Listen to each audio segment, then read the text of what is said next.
Hello everyone. Today we have to solve problems on dual simplex method. Let us solve sum number 1. Use the dual simplex method to solve the following linear programming problem.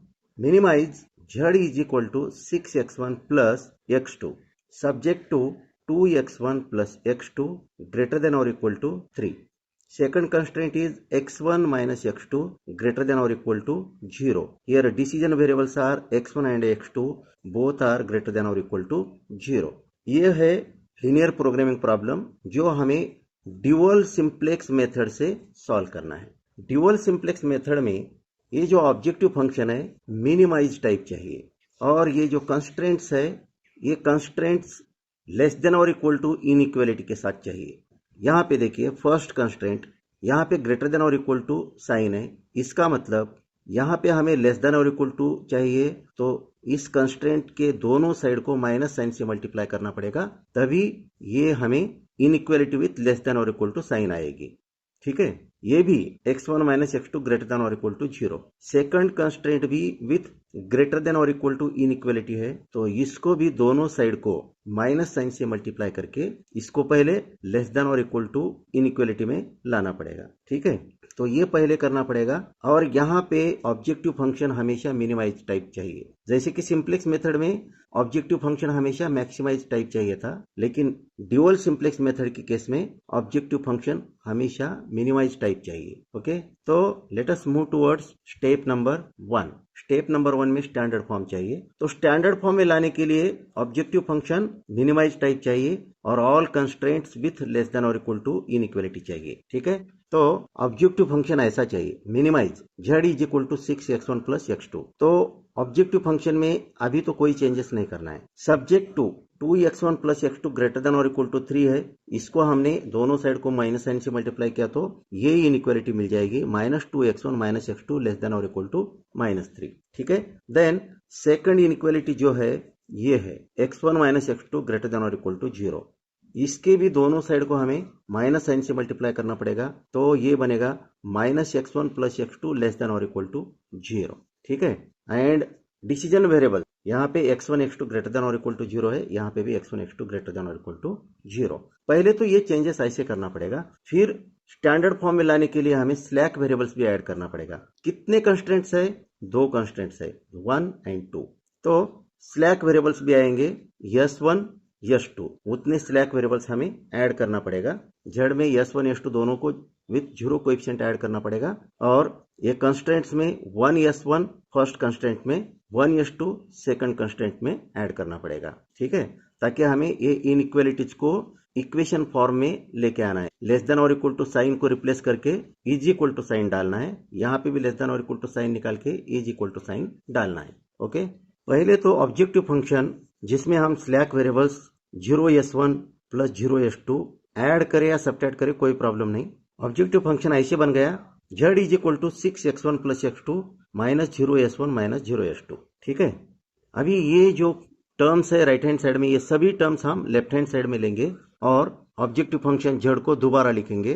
तो z minus 6x1 minus x2 plus 0s1 plus 0s2 is equal to 0।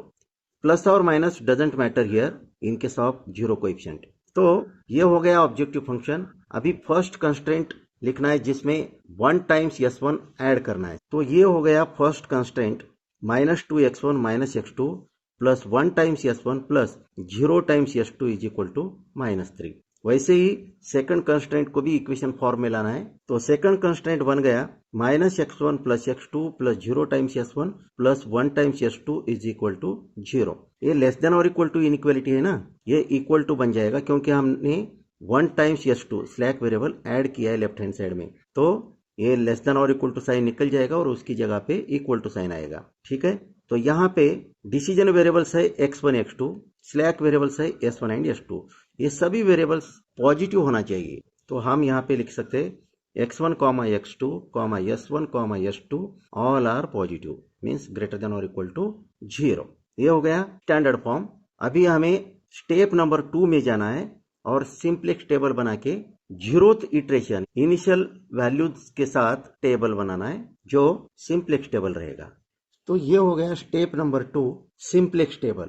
Simplex table में table ऐसे बनाना है। Decision variables है x1 x2, slack variables आए हैं s1 s2, तो ये x1 के लिए एक कॉलम, x2 s1 s2 और एक राइट हैंड साइड वाला कॉलम। राइट हैंड साइड की वैल्यू जो है इक्वेशंस में वो पुटअप करेंगे RHS में। ठीक है, तो इतने कॉलम्स बनाना है काउंट करके, ये डिसीजन वेरिएबल्स काउंट करके और स्लैक वेरिएबल्स काउंट करके, और एक एडिशनल कॉलम RHS के लिए। और ये पहला कॉलम जो है यहाँ पे इटरेशन नंबर रहेगा, यहाँ पे 0th इटरेशन है यानी कि इनिशियल इटरेशन, इसलिए यहाँ पे 0 लिखा है। और फिर इस कॉलम में पहला z का वैल्यू यानी कि ऑब्जेक्टिव फंक्शन, उसके कोएफिशिएंट्स इस रो में आ जाएंगे। x1 का कोएफिशिएंट यहाँ पे, x2 का यहाँ पे, s1 का यहाँ पे, s2 का यहाँ पे और RHS यहाँ पे आ जाएगा। फिर ये s1 वाला रो, इसमें फर्स्ट कंस्ट्रेंट के कोएफिशिएंट्स आ जाएंगे। ये s2 वाला रो, इसमें सेकंड कंस्ट्रेंट के कोएफिशिएंट्स आ जाएंगे। तो वही कोएफिशिएंट्स हमें लिख के ये टेबल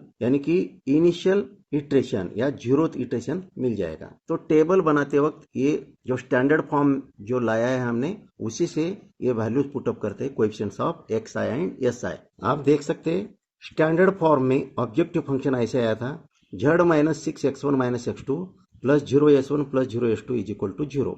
ऑब्जेक्टिव फंक्शन में x1 का कोएफिशिएंट -6 यहाँ पे लिखा, x2 का -1 यहाँ पे लिखा, s1 का 0 यहाँ पे लिखा, s2 का 0 यहाँ पे लिखा और ये जो राइट हैंड साइड है वो यहाँ पे लिखा। ठीक है, तो ये ऑब्जेक्टिव फंक्शन वाला रो हो गया जिसमें हमने x1 x2 s1 s2 इनके कोएफिशिएंट्स और राइट हैंड साइड में अपीयर होने वाला कांस्टेंट टर्म यहाँ पे लिख दिया। अभी हम फर्स्ट कंस्ट्रेंट की ओर जाते हैं। ये रहा फर्स्ट कंस्ट्रेंट जिसको हमने इक्वेशन बनाया है -2x1 minus x2 plus 1 times s1 plus 0 times s2 is equal to -3। तो x1 का कोएफिशिएंट -2 ये s1 वाले रो में आ जाएगा, -2, x2 का कोएफिशिएंट -1 यहाँ पे आएगा, s1 का कोएफिशिएंट 1 यहाँ पे आएगा, s2 का कोएफिशिएंट 0 यहाँ पे आएगा और कांस्टेंट टर्म -3 यहाँ पे आएगी, यानी कि s1 वाला रो भी कंप्लीट हो गया। अभी s2 वाला रो यानी कि सेकंड कंस्ट्रेंट लेना है। सेकंड कंस्ट्रेंट है -x1 plus x2 plus 0s1 plus 1 times s2, उसको इक्वेशन बनाया इक्वल टू 0। तो ये x1 x2 s1 s2 के कोएफिशिएंट इस s2 वाले रो में आ जाएंगे। x1 का कोएफिशिएंट -1 यहाँ पे आएगा, x2 का कोएफिशिएंट +1 यहाँ पे, s1 का कोएफिशिएंट 0 यहाँ पे, s2 का कोएफिशिएंट 1 यहाँ पे और constant term right hand side में 0 है तो वो यहाँ पे आएगा। ठीक है, ये हो गया अपना 0th इटरेशन। ठीक है, अभी हमें स्टेप नंबर 1 में जाने के लिए क्या करना पड़ेगा, की रो और की कॉलम यहाँ से फाइंड आउट करना पड़ेगा। सिंपलेस्ट मेथड में हम पहले की कॉलम फाइंड आउट करते थे, फिर बाद में की रो, लेकिन यहाँ पे उल्टा है, पहले हमें की रो फाइंड आउट करना पड़ेगा फिर उसके बाद की कॉलम। आप देख सकते हैं RHS वाली वैल्यूज। सिंपलेक्स मेथड में हम ये z वाला रो था उसमें से मोस्ट नेगेटिव नंबर ढूंढते थे, लेकिन ड्यूअल सिंपलेक्स मेथड की केस में इस कॉलम से हमें मोस्ट नेगेटिव नंबर ढूंढना है। तो यहाँ पे RHS में मोस्ट नेगेटिव सिर्फ -3 है, नेगेटिव यही है। तो ये हो गया आपका s1 वाला रो, की रो हो गया। अभी की कॉलम फाइंड आउट करना है तो क्या करना पड़ेगा, की रो वाले एलिमेंट से ये z वाले एलिमेंट्स को डिवाइड करेंगे। -6 डिवाइडेड बाय -2, -1 डिवाइडेड बाय -1, सिर्फ x1 x2 की डिसीजन वेरिएबल्स की जो कोएफिशिएंट्स है उनको की रो वाले एलिमेंट से डिवाइड करना है। ठीक है, तो ये क्या आएगा, -6 डिवाइडेड बाय -2 करेंगे तो यहाँ पे आएगा 3, इधर लिखेंगे। फिर -1 डिवाइडेड बाय -1 ये आ गया, और इन दो वैल्यूज में से हमें लिस्ट पॉजिटिव वैल्यू ढूंढना है। तो लिस्ट पॉजिटिव यानी कि स्मॉलेस्ट पॉजिटिव, तो 3 और 1 में स्मॉलेस्ट पॉजिटिव 1 है। ठीक है, तो की कॉलम बन गया ये x2 वाला कॉलम और की रो ये s1 वाला रो। तो इंटरसेक्शन ऑफ की रो एंड की column that is this number, और ये हो गया आपका की एलिमेंट। ठीक है, इसको प्रेजेंट करते हैं की कॉलम और की रो बोल के और नेक्स्ट इटरेशन में जाते हैं। तो की कॉलम ये है, की रो ये है और की एलिमेंट -1 है। अभी नेक्स्ट इटरेशन में जाने से पहले आप यहाँ पे देख सकते हैं इस की रो में यहाँ पे 0 है। ठीक है, तो ये column as it is next iteration में आ जाएगा ये कॉलम। ठीक है,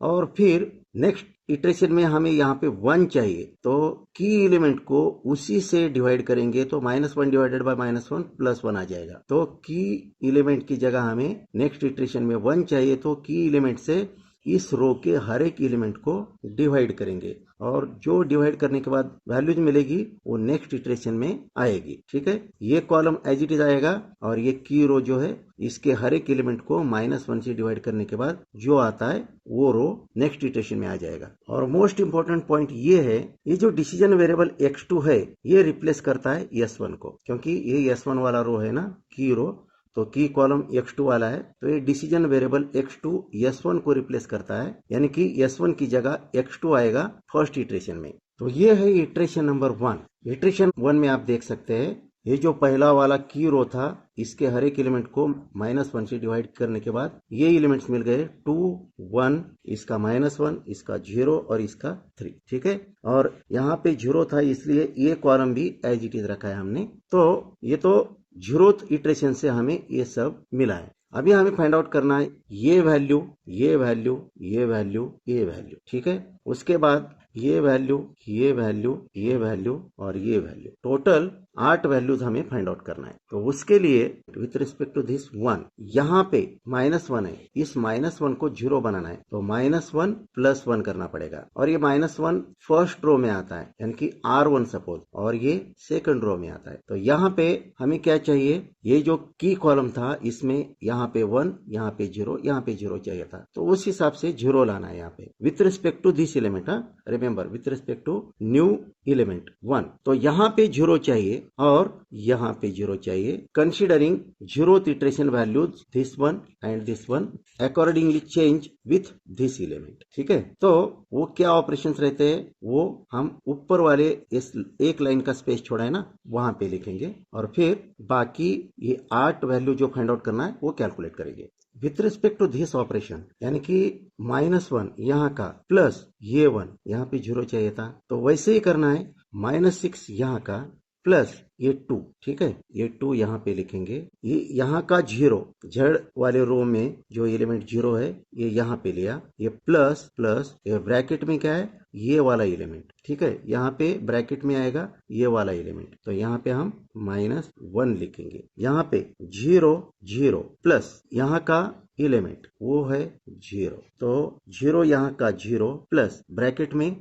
ये वाला एलिमेंट आएगा, तो ये हो गया फर्स्ट रो की 4 values 1 2 3 and 4 with respect to ये वैल्यू के साथ। वैसे ही थर्ड रो के वैल्यूज निकालना है, तो थर्ड रो के वैल्यूज के लिए आप देख सकते हैं, तो यहाँ पे आप देख सकते हैं S2 का वैल्यू -1 है, तो यहाँ पे -1, क्योंकि हमें इस जगह पे यहाँ 0 चाहिए था with respect to this element, तो क्या करना पड़ेगा 1 minus this 1 is equal to 0 आएगा। ठीक है, ये 0, यही ऑपरेशन बाकी एलिमेंट्स के लिए इस रो में अप्लाई करना है। तो यहाँ वाला एलिमेंट आप देख सकते हैं, यहाँ वाला एलिमेंट -1 है, माइनस ब्रैकेट में ये वाला एलिमेंट था, ब्रैकेट में ये वाला एलिमेंट आएगा 2। ठीक है, तो ये 0 यहाँ का एलिमेंट 0 माइनस ये एलिमेंट ब्रैकेट पे आएगा -1, तो 0 यहाँ का एलिमेंट यहाँ पे आ गया, माइनस इस ब्रैकेट में आएगा ये एलिमेंट, तो ये 3 आ गया। कैलकुलेट करके क्या वैल्यूज आती है वो हम लिखेंगे। कैलकुलेट करने के बाद -6 + 2 -4 आ गया,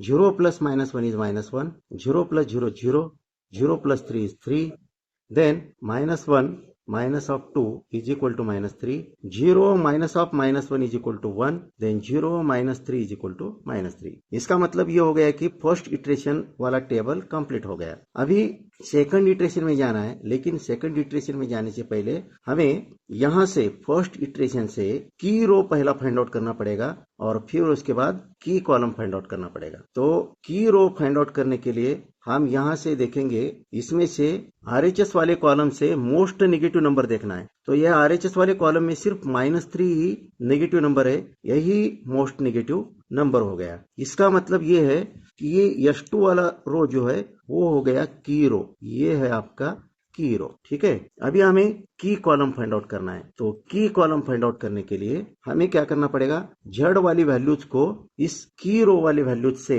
डिवाइड करना पड़ेगा। ठीक है, तो तो हमें जेड वाली वैल्यूज को, यानी कि जेड में जो x1 के लिए कोएफिशिएंट है, x2 के लिए कोएफिशिएंट है, उनको एक की रो जो है उसके एलिमेंट से, करस्पॉन्डिंग एलिमेंट से डिवाइड करना है। तो -4 को -3 से डिवाइड किया तो हमें 4/3 मिल गया। 0 को 0 से डिवाइड करना है, वो इनडिटरमिनेट फॉर्म मिल जाएगा, उसको लिखने की जरूरत नहीं है। अभी एक ही वैल्यू मिली है 4/3 और लिस्ट पॉजिटिव वैल्यू हमें ढूंढना था, यही एक लिस्ट पॉजिटिव वैल्यू है। ठीक है, इसका मतलब क्या हुआ, ये x1 वाला कॉलम जो है ये है की कॉलम और s2 वाला रो की रो। तो हमें की एलिमेंट मिल गया -3। तो x1 वाला कॉलम अगर की कॉलम है तो s2 रिप्लेस हो जाएगा x1 से, डिसीजन वेरिएबल x1 से s2 रिप्लेस हो जाएगा। ठीक है, तो ये नेक्स्ट इटरेशन में आ जाएगा। ठीक है, तो सेकंड इटरेशन में हमें इस की रो में यहाँ पे 0 है, यानी कि ये कॉलम एज इट इज आएगा 0